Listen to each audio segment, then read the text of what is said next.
Welcome, everyone, to this presentation on mastering your own productivity blueprint based on the best-selling book by Grace Beverley. Her philosophy in working hard, hardly working is designed to help us achieve more while stressing less. Throughout this session, we will explore how to move beyond societal standards to find a personalized path toward fulfillment. Let's dive into the core philosophies and practical tools that define the modern professional's journey. Today's workers are caught in a generational identity crisis, fueled by hustle-porn culture and toil glamour. We often feel a performative workaholism, treating every waking moment as a financial resource that must be optimized. This leads to the burnout generation, characterized by a paralysis when facing mundane tasks due to the internalized pressure to work 24/7. The objective is to transition from these extremes to become the balanced worker. This requires synthesizing hard work with effective self-care, allowing you to achieve success without sacrificing your mental health or your basic humanity. The central insight of this blueprint is the productivity coin. Productivity and self-care are not enemies. They are codependent variables. You simply cannot have one effectively without the other. We must shift our mindset to see working smart as a lifestyle that recognizes rest is an essential, highly productive mechanism, not just a reward you earn for burning out. Sometimes being productive is actually the best form of self-care, and sometimes self-care is the most productive thing you can do.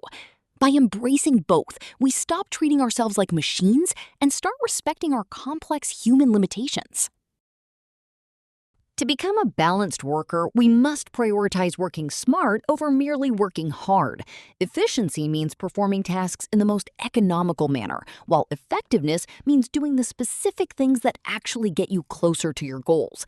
The intersection of these two, represented by the orange square, marks the difference between performative busyness and productive, organized work. Working smart requires a dose of tough love and the discipline to find a few activities that matter most.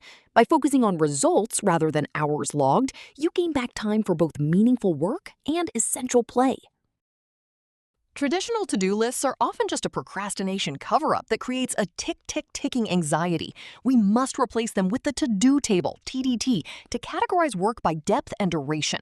Quick ticks take under 5 minutes, perfect for small gaps between meetings. Tasks take up to 30 minutes and require some headspace. Projects are the big boys that involve deep work and must be broken down into manageable tasks. This visibility ensures you aren't prioritizing easy work over actual progress, helping you build real foundations for your career instead of just surface-level results. Moving from a reactive schedule to a proactive one involves time blocking. Most people operate reactively, driven by constant notifications and switching contexts. Instead, you should divide your day into dedicated 1 to 1.5 hour blocks for specific task groups. These blocks should be treated as non-negotiable appointments with yourself. Anchor your day with fixed commitments and batch similar tasks together in the strategic spaces between them. Visibility is vital. If you cannot see the progress you can make in your week, you will not have the actual space to make that progress.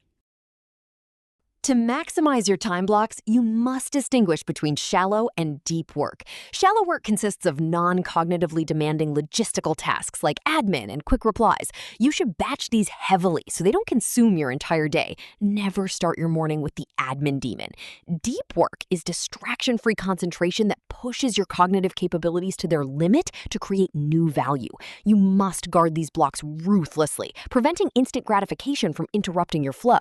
The more efficient you are here, the more time you have for whatever else you want. Understanding your concentration curve is essential for effective deep work. It starts with a 10 to 20 minute warm-up period where you bypass initial distractions to get in the zone. You then reach a peak concentration plateau. The length of this stage depends on your personal limits, not an idealized robot standard. Eventually, concentration declines as warm-up effects wear off.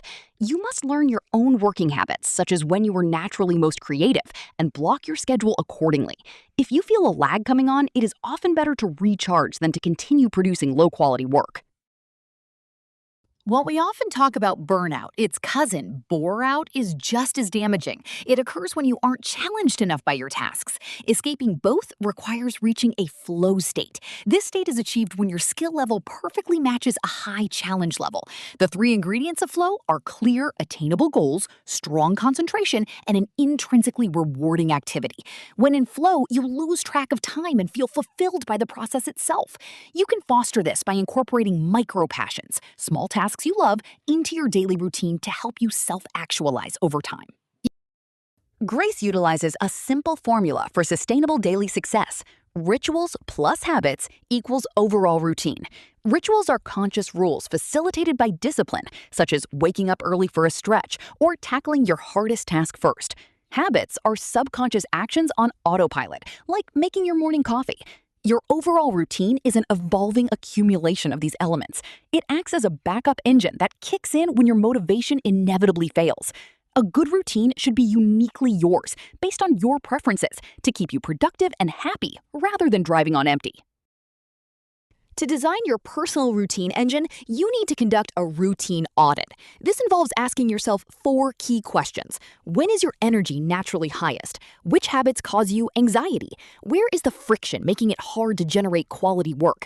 What do you actually desire to have more time for?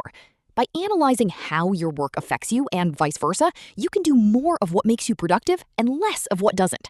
Stop borrowing rigid routines from others. You are the only person who can make your routine work specifically for your life and goals.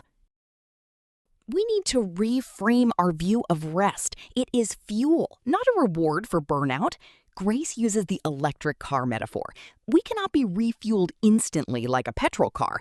Instead, we are electric. We must spend time recharging before we hit empty to perform at our best. Doing nothing is not a retreat. It is a highly productive, essential part of the work cycle.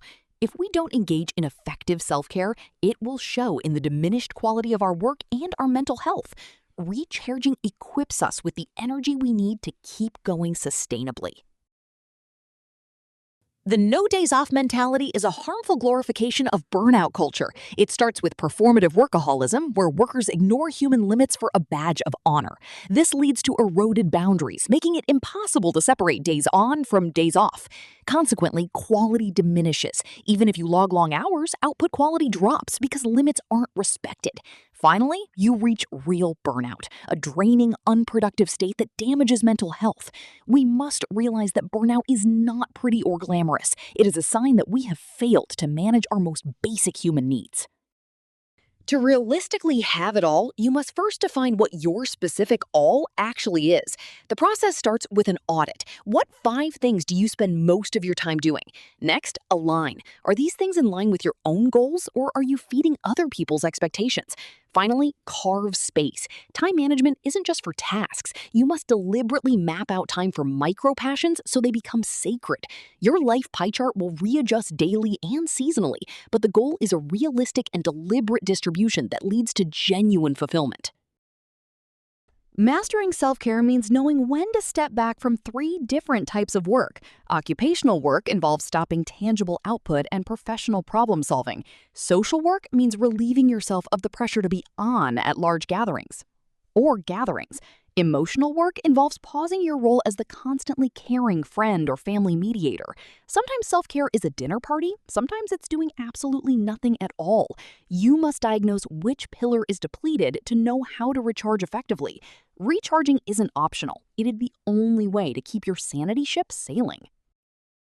We exist in an environment of hyper-comparison, where billion-dollar companies fight for our attention every second. To combat this, we need physical phone separation. Step 1 is acknowledging where you are on the sliding scale of usage. Step 2 is to reclaim power over your senses by experiencing moments like a sunset without the need to immortalize them digitally. Finally, confront the addiction. If you cannot stay away from your phone for 30 minutes, it is an addiction that requires immediate, strict boundaries. Consciously putting your phone away improves both mental health and productivity. The Beverley Blueprint represents a shift from the old way to a smarter, more human way of working. Instead of infinite, terrifying to-do lists, we use categorized TDTs mapped into time blocks.